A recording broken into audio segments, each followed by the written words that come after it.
"Mom, we found somewhere more exciting to spend Christmas this year." Those were the words my son texted me 30 minutes after dinner was supposed to start. I stood alone in my dining room staring at 8 untouched plates, 8 crystal wine glasses, and the prime rib I had spent nearly 6 hours preparing with my own hands. Outside, soft snow drifted across the front yard of the Connecticut home my husband built for us 41 years ago. The white Christmas lights wrapped around the windows reflected softly against the glass, making the empty room feel even lonelier somehow. I had spent 3 weeks planning that dinner. 3 weeks making sure everything would be perfect for Daniel, my daughter-in-law Vanessa, and my 2 grandchildren.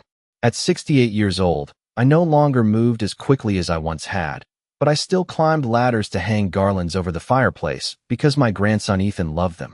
I still drove 40 minutes into town to buy Vanessa the imported wine she always talked about at family dinners. I still wrapped each gift carefully in gold paper with handwritten tags because my late husband Charles used to say details mattered at Christmas, especially at Christmas. By 7:15, the candles had already burned halfway down. The mashed potatoes were cold. Frank Sinatra was still singing softly from the kitchen speaker, but now his voice sounded distant and hollow in the silence. I checked my phone again. Nothing. No calls. No apologies. Just that one text from Daniel. Somewhere more exciting. I sat down slowly at the head of the table, staring at the chair where Charles used to sit every Christmas Eve carving the roast with that gentle smile that always made the house feel safe. He'd been gone almost 2 years now, but some nights I still expected to hear his footsteps coming down the hallway. Grief changes shape as you age. It becomes quieter, heavier somehow. You carry it in silence because eventually people stop asking if you're okay. My phone buzzed suddenly, and for one foolish moment, I thought maybe Daniel was calling to say they were on their way after all. Instead, it was a Facebook notification. Vanessa had posted new photos. My hands trembled slightly as I opened them. There they were. My entire family standing inside a luxury ski resort in Aspen, smiling beneath giant chandeliers and glittering Christmas trees. Ethan was holding a mug of hot chocolate nearly the size of his head. My granddaughter Lily wore the white sweater I had mailed her earlier that month. Vanessa stood beside my son in a cream-colored coat that probably cost more than my monthly mortgage payment. The caption read, "Best Christmas ever with the people who matter most." I felt something inside my chest tighten painfully, but I kept staring at the screen. Because then I noticed something else. Something that made the blood drain from my face. On Daniel's wrist was my husband's Rolex Submariner. The silver watch with the black face Charles wore every single day for 27 years. The same watch I personally locked inside my bedroom safe 6 months earlier. I looked up slowly toward the second floor of the house. The dining room suddenly felt too quiet, too still. I stood up so quickly my chair scraped hard against the hardwood floor. My knees ached climbing the stairs, but I barely felt it. All I could hear was my own heartbeat pounding louder with every step. When I reached the bedroom, the soft scent of Charles's old cedar cologne still lingered faintly near his closet. I knelt in front of the safe hidden behind the winter coats and entered the 6-digit code with shaking fingers. The door clicked open. At first glance, everything looked untouched. Then I saw the empty velvet watch box. Beside it, the envelope Charles had left for me was gone too. The one labeled, "Only open this if the family ever changes." I sat on the edge of the bed for a very long time with the safe door still hanging open beside me. The house had become completely silent now except for the faint hum of the heater pushing warm air through the vents. Downstairs, the Christmas tree lights still blinked softly against the dark windows, casting little flashes of red and gold across the hallway walls. Usually I love that sound. Usually Christmas Eve felt warm inside this house no matter how cold it was outside. But that night, the silence felt different. Heavy, like the house itself knew something had been broken. I reached into the safe again, carefully moving aside old documents and jewelry boxes, hoping maybe I had overlooked the envelope somehow. But I had not. Charles's watch was gone. The envelope was gone. And the small leather folder containing copies of the Whitmore Family Trust documents had disappeared too. My hands rested in my lap for a moment while my mind tried to catch up with what my eyes were seeing. There were no signs of forced entry, no broken windows, no damaged locks. Only 4 people besides me knew the safe code. Charles before he passed away, Daniel, and after Daniel married Vanessa, Somehow she always seemed to know things that should have stayed private inside this family. I closed the safe slowly and stood up carefully because my knees had started aching again. At my age, stress settles into the body faster than it used to. I walked to the bedroom window and looked out over the snow-covered backyard. Charles built that deck himself the summer Daniel turned 13. I could still picture the two of them arguing over measurements while I carried lemonade outside in the heat. Back then, my son used to look at his father like he hung the moon. Daniel had been kind once. Gentle. The sort of little boy who cried when he accidentally stepped on a frog in the garden. Sometimes I wondered when exactly that softness disappeared. Or maybe it had not disappeared at all. Maybe Vanessa had simply learned how to use his weaknesses better than I ever understood them. My phone buzzed again against the nightstand. Vanessa. I let it ring 3 times before answering. Margaret, she said in that sweet, polished voice she used whenever she wanted to sound innocent. I feel terrible about tonight.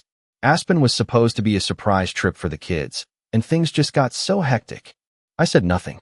I could hear music and laughter behind her. Glasses clinking. Someone shouting happily in the distance. Daniel thought he texted you earlier, she continued quickly.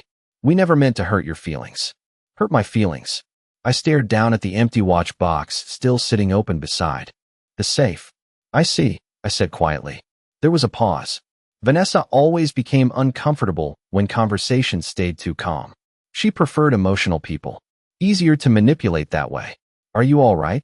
She asked finally, though she did not sound concerned. She sounded cautious. I am just tired, I answered. It has been a long evening. Well, she laughed softly.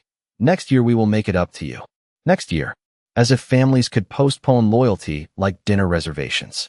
As if loneliness had an expiration date. We ended the call a minute later, but I remained standing there in silence long after the screen went dark. Something about her voice unsettled me. Not guilt. Not even embarrassment. It sounded rehearsed. Controlled.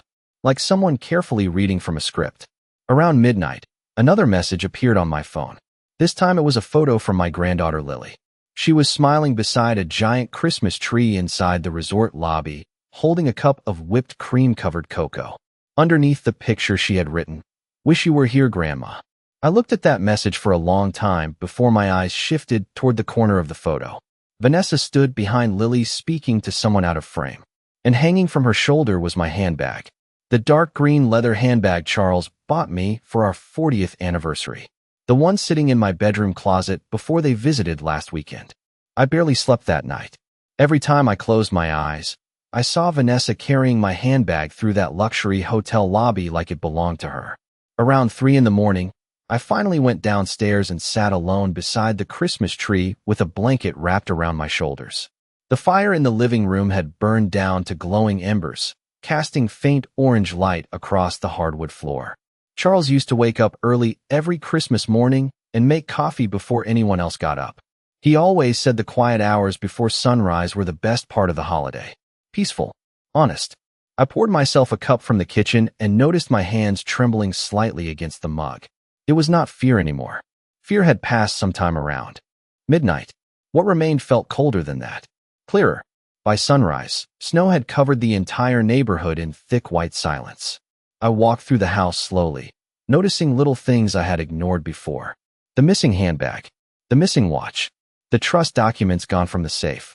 Then other memories started surfacing one by one, fitting together like pieces of a puzzle I had refused to solve. Last Thanksgiving, Vanessa insisted on hosting dinner at her house, but called me that morning claiming Ethan had the flu and they needed to cancel. 2 hours later, Lily accidentally posted photos online, showing 20 people gathered around Vanessa's dining table, smiling beside a perfectly cooked turkey. Last spring, Daniel forgot my birthday for the first time in his life, yet Vanessa somehow remembered to send flowers the next day with a card signed in both their names. Even then, the gesture felt strange to me. Not thoughtful. Managed. Like public relations after a small scandal. And then there was the afternoon 2 months earlier when Vanessa stayed behind after Sunday lunch while Daniel took the children home. She stood beside my kitchen island sipping herbal tea while casually asking questions about Charles's estate paperwork.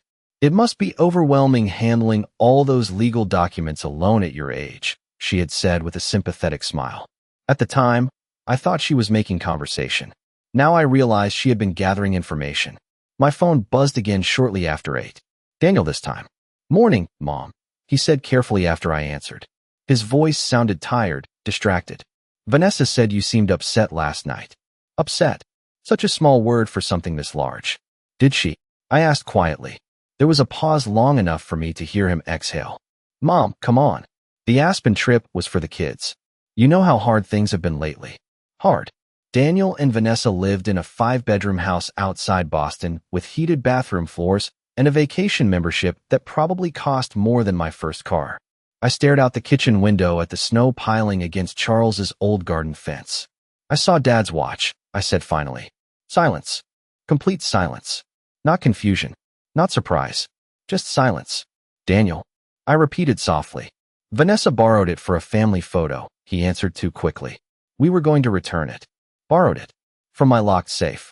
My fingers tightened around the coffee mug. And my handbag. Another pause. What handbag? There it was. The crack in the story. Small but visible. Daniel had always been terrible at lying. Even as a little boy, guilt made his voice flatten like wet paper. I closed my eyes briefly and remembered Charles warning me years ago after Vanessa first entered the family. That woman watches people the way bankers watch numbers, he once whispered after a charity dinner. I defended her back then. I told him he was being unfair. Standing alone in my kitchen Christmas morning, I realized my husband had seen the truth long before I ever did. Then Daniel cleared his throat softly and asked the question that changed everything. Mom, you still have copies of the trust paperwork, right? For a moment, I could not answer him. I simply stood there in the kitchen with snow falling softly outside the windows while my son waited nervously on the other end of the line. The old wall clock near the pantry ticked steadily through the silence. Charles bought that clock during our first year of marriage from a tiny antique shop in Vermont. He used to joke that the sound kept the house alive. That morning, it sounded louder than ever. Why would you ask me that? I said finally. Daniel cleared his throat again. I was just making sure everything is organized. You know how paperwork can get lost. Lost. Such a careful word. I walked slowly into the dining room where the untouched Christmas dinner still sat exactly where I left it the night before.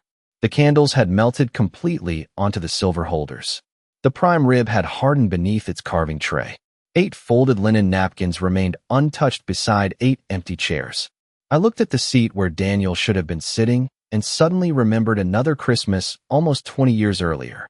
He was 30 then, newly engaged to Vanessa, laughing while helping Charles hang lights along the staircase. Back then he still hugged me before leaving the house. Back then he still looked embarrassed whenever Vanessa made one of her sharp little comments disguised as jokes. Mom likes things old-fashioned. She once laughed while rearranging my Thanksgiving table settings without asking. Everyone smiled politely. I smiled too. Women from my generation were trained to smooth over discomfort before it became conflict.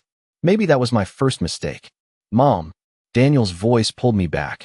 Are you there? I am here, I answered quietly. And yes, I still have records. That was not entirely true anymore, but he did not need to know that. Another silence followed, heavier this time. Then he said something that made my stomach tighten. Good. Because Vanessa thought maybe Dad updated some things before he passed. Not I wondered. Vanessa wondered. I lowered myself carefully into one of the dining chairs and stared at the snow collecting outside the windows. Charles spent the last 6 months of his life quietly reviewing financial documents almost every evening in his study. At the time, I thought he was simply organizing things for my future. Once, about 3 weeks before his heart attack, he looked at me across the kitchen and said, Margaret, if anything ever feels wrong after I am gone, promise me you will not ignore it just to keep the peace. I laughed back then and told him he worried too much. Now those words echoed through my head with frightening clarity. Daniel, I said slowly, did Vanessa know the safe code? His answer came too fast. No, of course not. Another lie. Small. Fragile. Obvious. I closed my eyes briefly. Mothers know their children's voices better than anyone. We hear the truth hiding underneath the words. I see, I whispered again. Suddenly there was noise in the background on his end of the call. Laughter. Music. Then Vanessa's voice faintly asking who he was talking to. Daniel lowered his voice immediately after that. Look, Mom, we will talk when we get back, okay? Let us not ruin Christmas over misunderstandings. Misunderstandings. That word again. as if stolen property, missing documents, and abandonment were all unfortunate scheduling errors. We ended the call politely, painfully politely. Afterward, I sat alone at the table for nearly an hour staring at the cold dinner. Eventually, I stood up and began clearing the plates one by one. The china felt heavier than usual in my hands. Halfway to the kitchen, my phone buzzed again. This time it was not Daniel or Vanessa. It was my granddaughter Lily. A short voice message, barely 10 seconds long. "Grandma," she whispered nervously. "Mommy told us not to tell you about Aspen because she said you would make Grandpa's Christmas gift complicated again." I stopped moving completely. Grandpa's Christmas gift.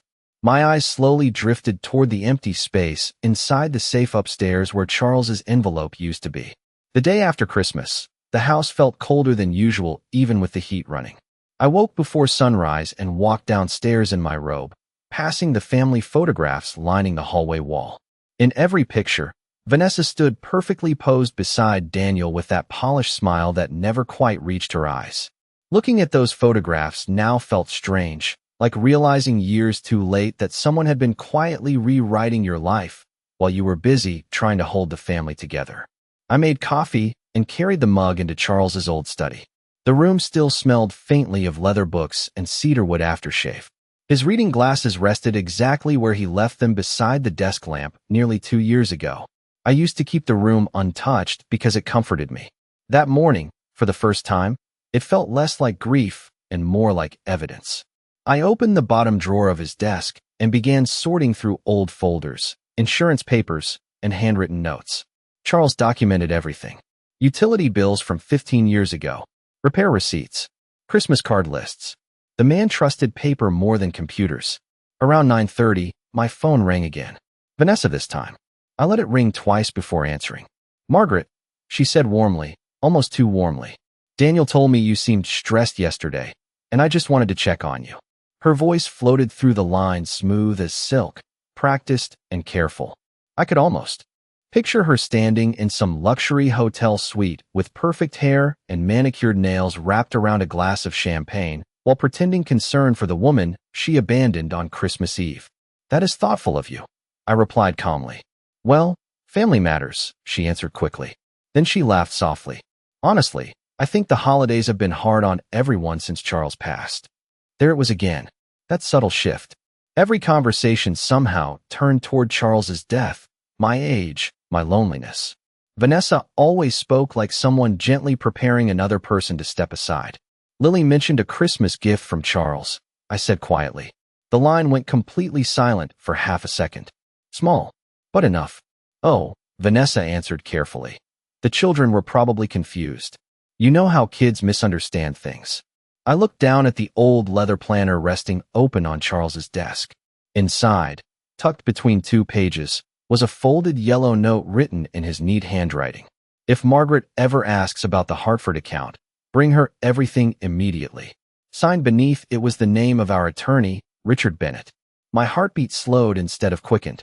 Calm settled over me in a way that almost frightened me. "I see," I told Vanessa softly. "Well, enjoy the rest of your vacation." After we ended the call, I sat very still holding the note in my hand. Hartford account. Charles never mentioned it to me directly.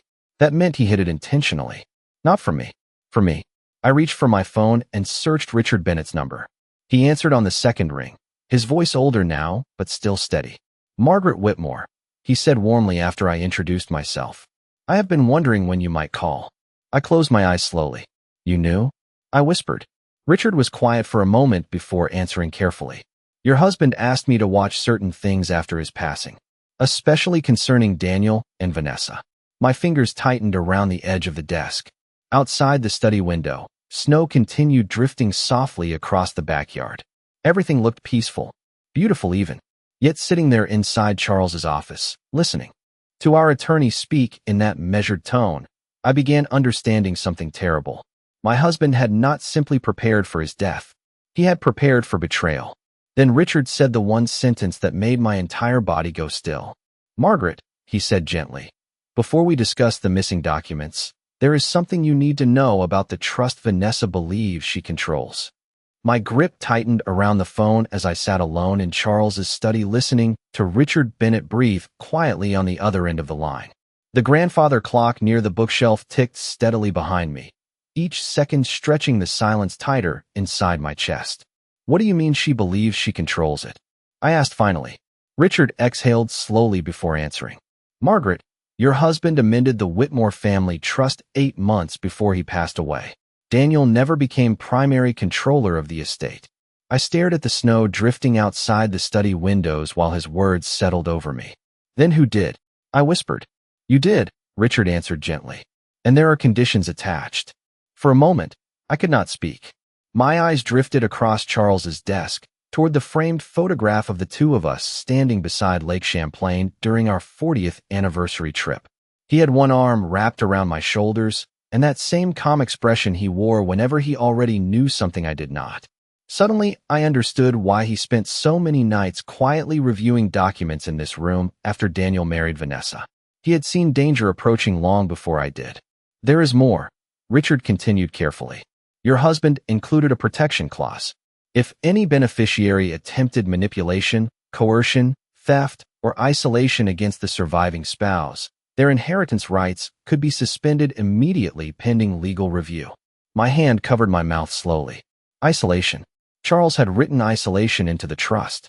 My husband had anticipated this exact kind of cruelty with terrifying precision. Does Daniel know? I asked softly. No, Richard replied. Charles instructed me not to disclose the amendment unless specific behaviors occurred. I closed my eyes. Suddenly, dozens of small moments from the past 2 years replayed differently in my mind. Vanessa insisting I move closer to them for safety. Daniel casually asking about my monthly expenses over dinner. Vanessa encouraging me to simplify my finances because paperwork becomes stressful at your age. At the time, I thought they were concerned about me. Now I saw something colder underneath those conversations. Preparation. Richard, I said carefully.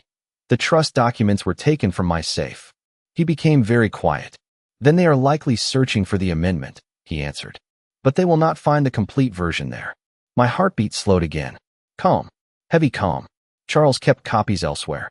Several copies, Richard confirmed, including one with me. Outside, the snow had stopped falling completely.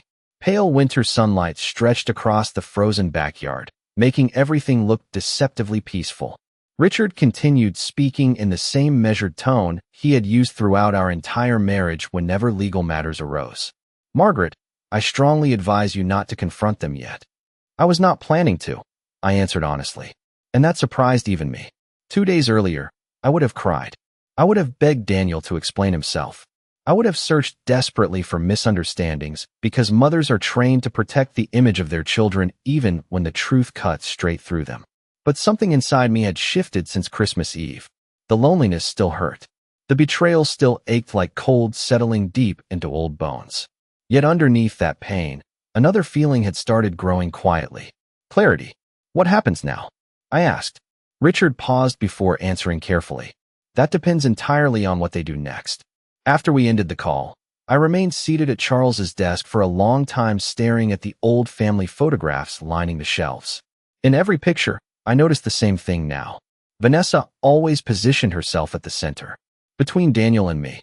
Between the grandchildren and me. Slowly, almost invisibly, she had rearranged the family around herself until I became little more than a guest inside my own life. Then my phone buzzed softly against the desk. A text message from Vanessa. A photo attachment. Daniel stood inside a luxury jewelry store smiling while holding Charles's Rolex toward the camera. Beneath it she had written, "Family heirlooms belong with the next generation." Charles would have wanted Daniel to have it. I stared at that message for several seconds before another notification appeared underneath. Vanessa again. Also, we should probably discuss selling the house soon. It is far too large for one person your age. I read Vanessa's message 3 times without replying. The photograph of Daniel holding Charles's Rolex glowed coldly against my phone screen while the late afternoon sunlight faded slowly across the study floor. Family heirlooms belong with the next generation. The sentence sounded almost noble at first glance. That was Vanessa's talent. She wrapped greed inside the language of family until people felt guilty questioning her. I placed the phone face down beside Charles's desk and sat back quietly in his leather chair. Outside, the sky had turned pale gray again, and the first hints of another snowstorm drifted through the trees bordering the backyard. This house suddenly felt very large around me. Too quiet, too aware. Yet for the first time since Christmas Eve, I did not feel fragile inside it. I felt observant, careful, like someone finally waking up after years of sleepwalking through her own life. Around 6 o'clock that evening, my granddaughter Lily called unexpectedly.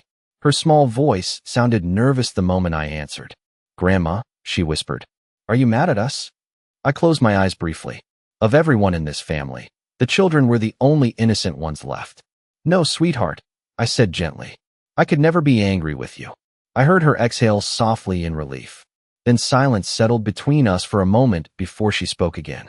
"Mommy says we might move into your house someday because old people do better in smaller places." The words were delivered with the simple honesty only children possess. No cruelty, no manipulation, just repetition. I stared at the dark windows across the study while something cold tightened slowly inside my chest. Vanessa had already been planning my removal openly enough for the children to repeat it casually. "Did Mommy tell you that?" I asked softly. "She told Daddy too," Lily answered. "They talk about it a lot when they think we are asleep." My fingers rested very still against the arm of the chair. In the background I could hear hotel music playing faintly along with the distant sound of dishes clattering somewhere nearby.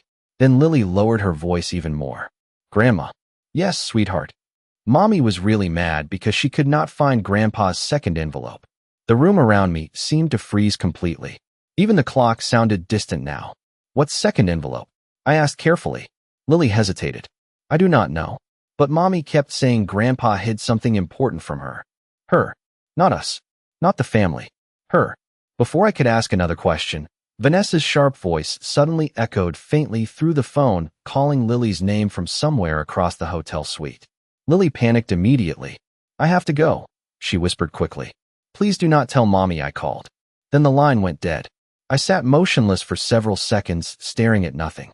Second envelope. Charles had hidden more than one safeguard.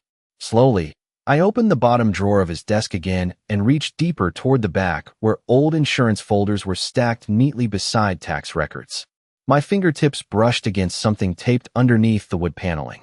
I paused, then carefully peeled away a sealed white envelope hidden beneath the drawer itself. My name was written across the front in Charles's handwriting. "Margaret. Only open if trust is broken." My throat tightened painfully at the sight of it. Even now, after everything, seeing his handwriting still felt like hearing his voice in another room. I opened the envelope slowly with trembling hands. Inside was a single handwritten letter and a small brass key taped beside it. At the bottom of the page, Charles had underlined one sentence twice. "If Vanessa ever pressures you to leave this house, do not sign anything until you visit Hartford alone." Then my phone buzzed once more. Another message from Vanessa. "We found a beautiful retirement community near Boston today. You would love it there." The next morning, I drove to Hartford alone.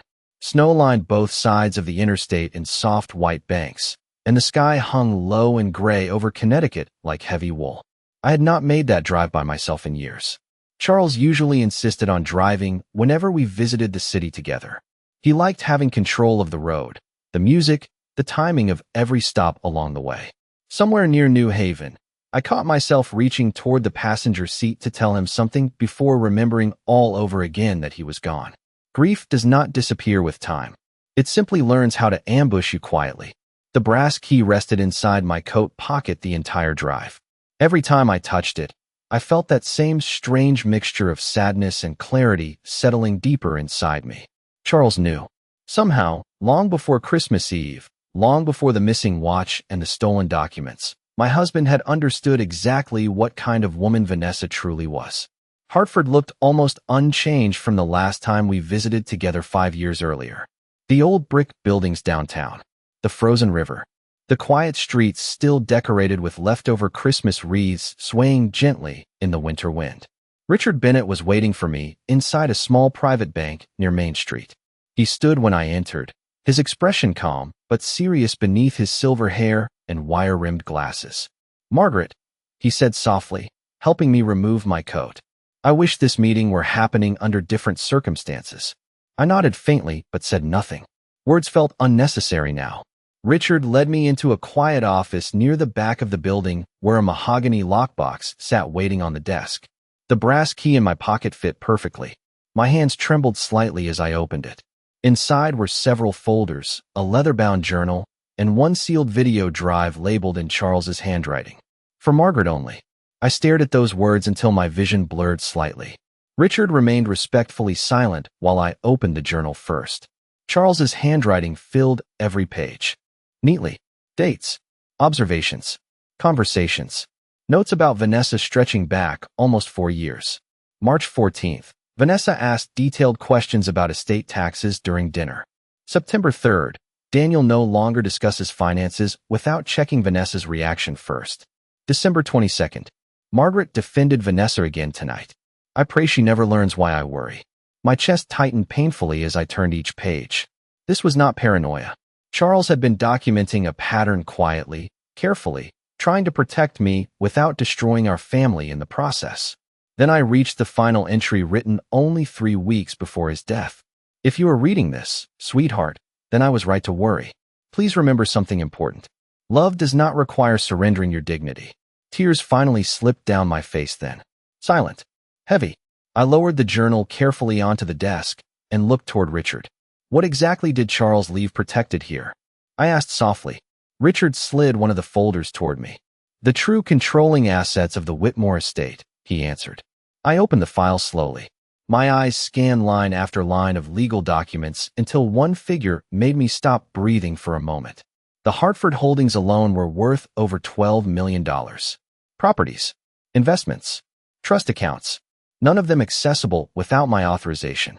None of them mentioned in the copies Vanessa stole from my safe. Suddenly, the missing documents made perfect sense.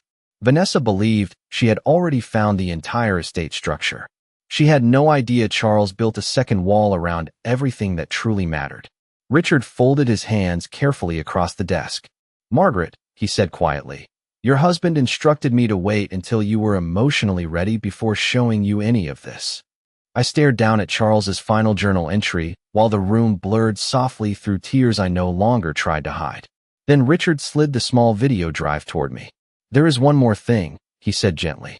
Charles recorded a message for you, and another one specifically addressed to Daniel and Vanessa. 3 days later, Daniel and Vanessa returned from Aspen smiling like nothing had happened. I watched their black SUV pull into the driveway from the kitchen window while fresh snow drifted quietly across the yard. Vanessa stepped out first wearing a cream-colored wool coat and oversized sunglasses despite the cloudy sky. Daniel followed carrying shopping bags from luxury stores I recognized immediately. Behind them, Lily and Ethan climbed out laughing about something neither parent noticed. I stood at the kitchen counter stirring cream into my coffee while the front door opened and familiar footsteps echoed through the house. Mom, Daniel called brightly. We are home. Home. Such a strange word coming from someone who had spent the holidays abandoning his own mother. Vanessa appeared in the kitchen doorway seconds later holding a bakery box tied with a red ribbon. Margaret, she said warmly, walking forward to kiss my cheek. We brought you pastries from Aspen. Her perfume filled the room instantly. Expensive. Sharp. Carefully chosen like everything else about her. I smiled politely and thanked her. Then I noticed Charles's Rolex still resting on Daniel's wrist. Neither of them even tried hiding it anymore. We sat in the dining room together 30 minutes later while the children played upstairs. Vanessa spoke cheerfully about ski slopes and luxury restaurants while Daniel nodded along beside her, occasionally glancing at me like he could not quite figure out why I seemed so calm. That was the thing about manipulative people. They expect tears, anger, pleading. Silence unsettles them because silence leaves room for uncertainty. Finally, Vanessa folded her hands carefully on the table. Margaret, she began gently, Daniel and I have been thinking seriously about your future. There it was. Not if, not whether I wanted help. My future. This house is simply too large for one person now, she continued. And honestly, maintaining property at your age can become dangerous. Daniel nodded quickly beside her. We found a beautiful retirement community near Boston. It has medical staff, social activities, transportation. You would really like it. I looked slowly around the dining room. The same room where Charles taught Daniel how to carve turkey every Thanksgiving. The same room where birthday candles had been blown out, where Christmas gifts had been opened, where 41 years of my life still lived quietly inside the walls. Then I looked back at my son. You have already decided I am leaving this house, I said calmly. Vanessa gave a soft, sympathetic smile. We are only thinking about what is best for you. Best for me. Such dangerous words when spoken by the wrong people. I stood up slowly from the table and walked toward the living room without another word. Behind me, I heard Vanessa sigh softly in irritation before lowering her voice toward Daniel. She thought I could not hear her. This is exactly what your father warned us about, she whispered. Warned us. Not warned you. Us. I reached the living room cabinet and removed the small video drive Richard gave me in Hartford. Then I returned quietly to the dining room and placed it beside Daniel's coffee cup. Your father left something for both of you, I said. Daniel frowned slightly, while Vanessa's posture stiffened almost imperceptibly. What is this? She asked carefully. A message, I answered. One he instructed me to show you only if trust inside this family was ever broken. No one spoke after that. Even the house itself seemed to go still around us. Daniel picked up the drive slowly, while Vanessa stared at it with an expression I had never seen on her face before. Not confidence. Not charm. Fear. Then I looked directly at my son for the first time since Christmas Eve and said the words Charles had written in his final journal. Love does not require surrendering your dignity.